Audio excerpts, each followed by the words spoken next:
host of the Gridiron.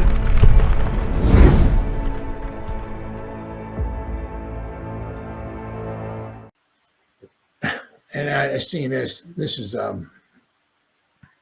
with I saw something. It was in one of the Facebook groups, and they're talking about now sometimes it's you're talking, you're comparing like apples and apples, oranges and oranges, but sometimes you're comparing apples to oranges, and it's But I saw about Mekhi Becton, right? He's with the Eagles. They moved him into guard, and he's doing pretty well.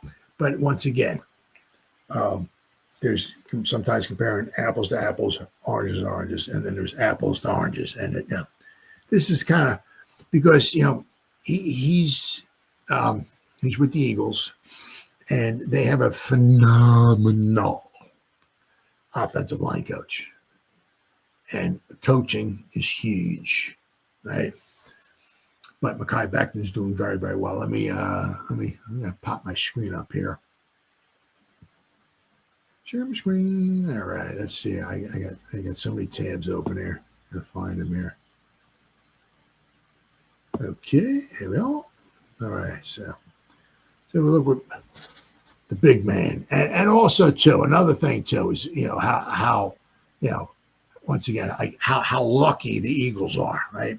One of the big things, one of the biggest problems for Mekhi Becton over his career has been staying healthy. Well, of course, now he's with the Eagles. Nobody gets injured with the Eagles. It's simply amazing. Or they have like a injury here or what, but they have like nothing compared to teams, other teams. And I said, Mekhi Becton's like with the Jets. Now, I don't know if it's got something to do with the turf. That's possible.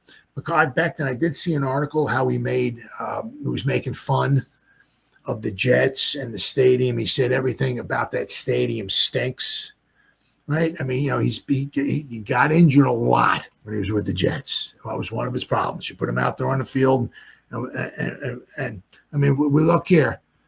Where are we at here? I mean, what was it? Which year was it? Was it 2021? He played 48 snaps.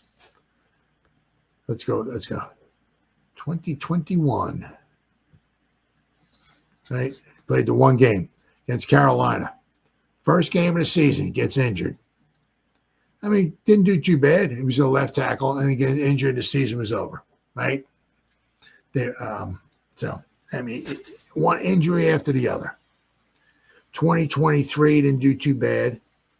Right? I mean, as far as games, he played a lot of games, almost 1,000 snaps. But you see here with the Jets, he graded out 53. This is his final season, right, with the Jets, right? Last season, 53, 56 run blocking, 60 pass blocking. Now this year, his pass blocking is about the same, but his run blocking is much better. Now you see his overall grade with the Eagles here in 2024 is a 72. Now his rookie season wasn't bad. He graded out a 74. I mean, solid across the board here. 74, 73, almost 74, and a 76. So solid across the board here, right? But his last year with the Jets, last season he had almost 1,000 snaps. He graded out at 53. This year, now I'm saying I don't know if he came, if he's healthy or exactly what, but you also notice here, 2023 he gave up, according to PFF, he gave up 12 sacks. He gave up 50 pressures for the Jets. This year he's given up 19. He's given up 3 sacks. He's given up. Well, we still got 5 games left to go in the season, so he can certainly give up a few more sacks. But even if he gives up 3 more sacks, he's given up half the amount of sacks. And even if he gives up, say, another 11 pressures, right? He's given up 20 less pressures than he did last year for the Jets. But if we look here, let's see, 2023, right? Say, right? He's played the first 2 games he was at right tackle, I'm sorry. The rest of the season, all left tackle here, right? Left tackle. He played in every game, right? His overall grade was a 53. Every game at tackle, graded at a 53. Right? Now, the Jets didn't need him at tackle. I'm sorry, the Eagles don't need him at tackle, right? So now he's playing right guard, right? And at right guard, he's grading at a 72, right? So once again, look here, right? last season at tackle with the Jets. Once again, teams are different, but also let me point out the coaching. The offensive line coaching is different. The Philadelphia Eagles offensive line coach is phenomenal. But last season with the Jets at left at tackle, right, 53. This year with the Eagles at guard, grading out of 72. Now, if we look here, let me go down here. I just want to point out Ereck Flowers. Point him out there too, right? Because when he was with the Giants, the Giants I think wanted him to move, or asked them or wanted him or whatever to move in, try guard, because it's like, dude, blow a tackle, move in, and he didn't want to do it.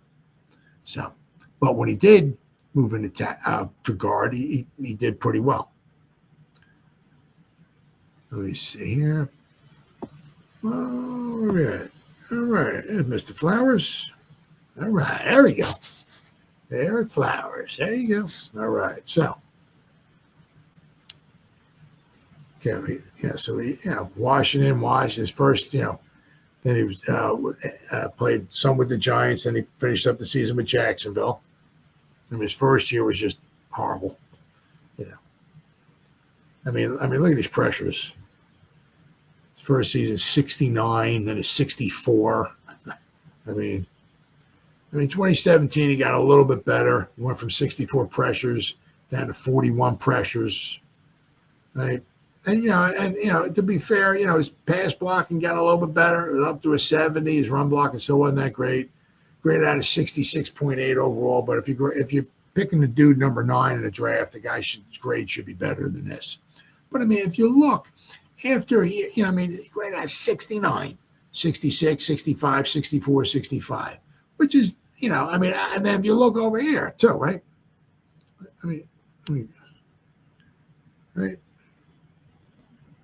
With Miami, 857 snaps. He gave up only 20 pressures.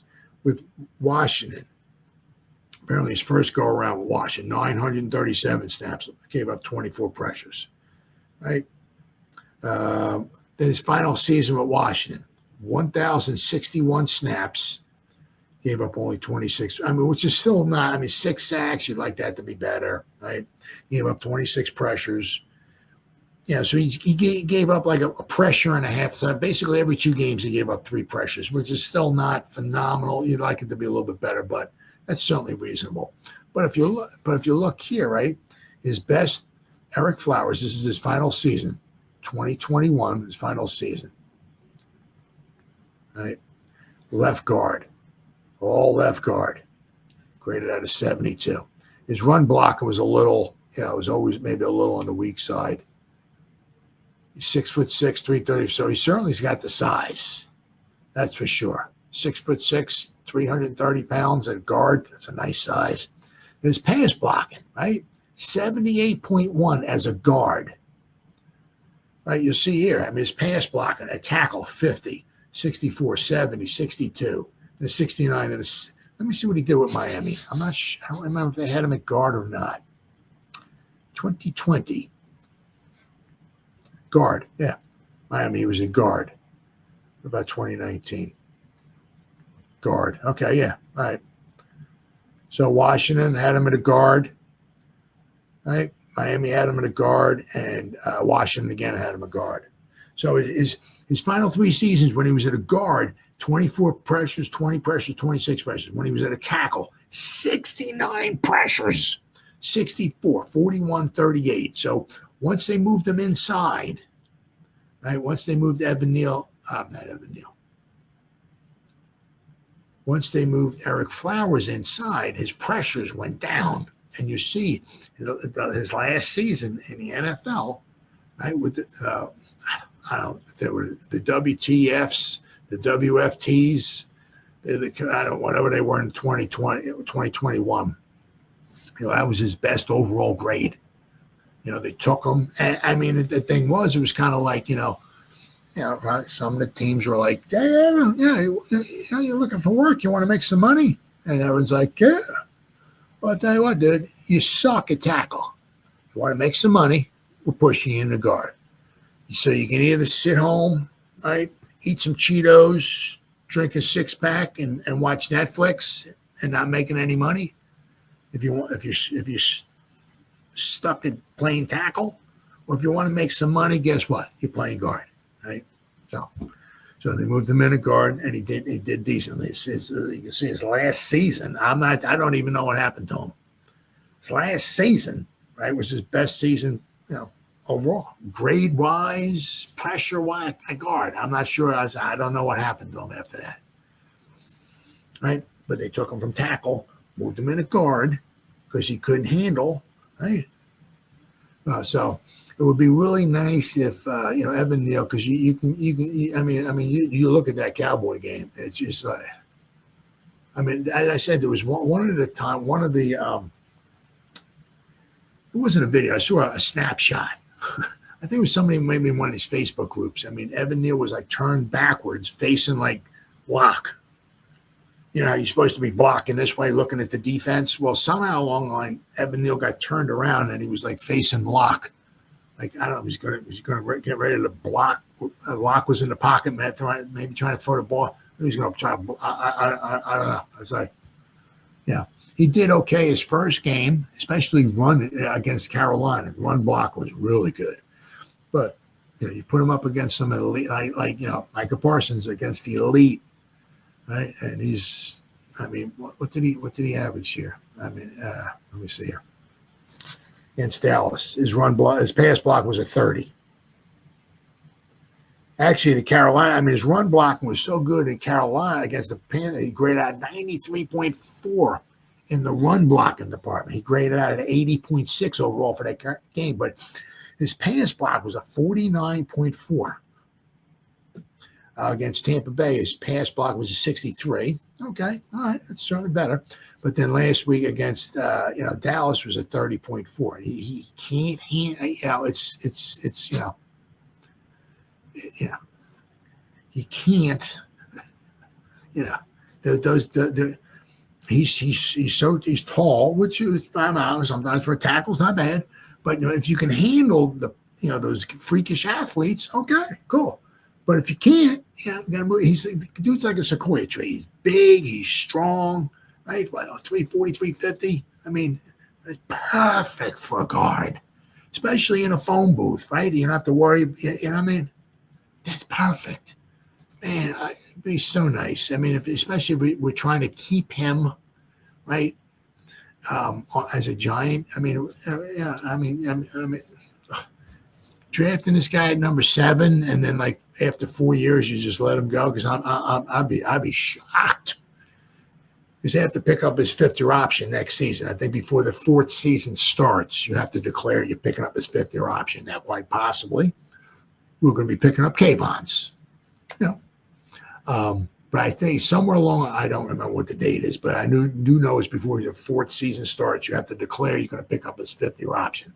So I can see him picking up Kayvon's 5th-year option, but I'd be shocked if they picked up Neal's 5th-year option. We'll have to wait and see. We'll have to wait and see. If they do pick up his option, right, because it saves himself a lot of money instead of trying to re-sign him, right? It's almost like the Daniel Jones kind of thing, right? Well, we don't want to pick up his 5th-year option because it was $20-something million. I don't think we want to pay that. But after the season, we'll give him $40 million now. So, well, we'll have to wait and see. Maybe they do if they think that maybe if they think that they can move Evan Neal inside and play him at guard, and try him. Then maybe they pick up his 5th-year option once again, because it would certainly save him some money. But if they're not going to try to move him in a guard and they're just going to keep him out there at tackle, I'll get better. We'll work through it. No, it's not going to happen. This is his 3rd season. We've seen, he's just like a turnstile out there at tackle. So, if they're going to pick up his 5th-year option and keep him out there at tackle, God bless. Right? So, we'll have to wait and see.